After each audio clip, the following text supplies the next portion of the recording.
Здравствуйте, добро пожаловать на канал Safe Life.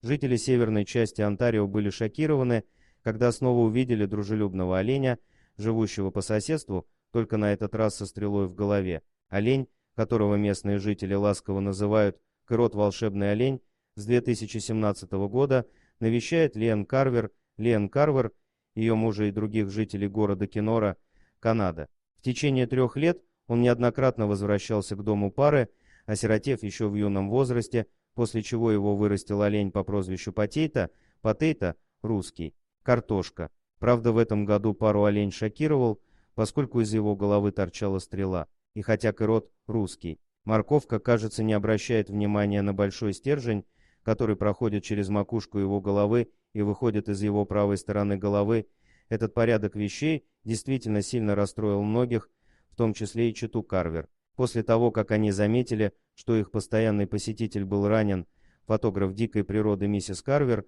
организовала кампанию в социальных сетях, чтобы спасти животное. На своей странице Facebook звездочка она описала оленя как нежное и дружелюбное животное, которое никому не причиняло вреда и многим приносило абсолютную радость при осмотре животного. Было выявлено, что никакой крови и признаков инфекции у существа не было. После этого они позвонили местным представителям власти. Те, в свою очередь, заверили пару, что не будут убивать Кэрота, однако другие специалисты предположили, что извлечение из головы оленя данной стрелы может привести к необратимым последствиям. Как сообщает The Guardian, сейчас стрела, похоже, стопорит кровотечение, при этом ее удаление может привести к инфекции, если у оленя останется открытая рана. Позже полиция и представители местного министерства природных ресурсов предприняли попытку отрезать длинную часть стрелы внизу.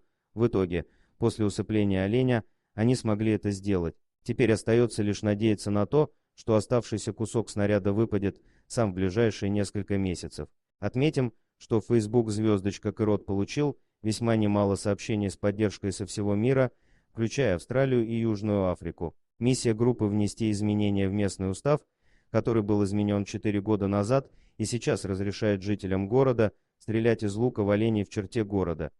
Спасибо за просмотр, подписывайтесь на канал, где вы найдете еще много интересного, а также ставьте лайки и пишите комментарии, что думаете по поводу этой истории.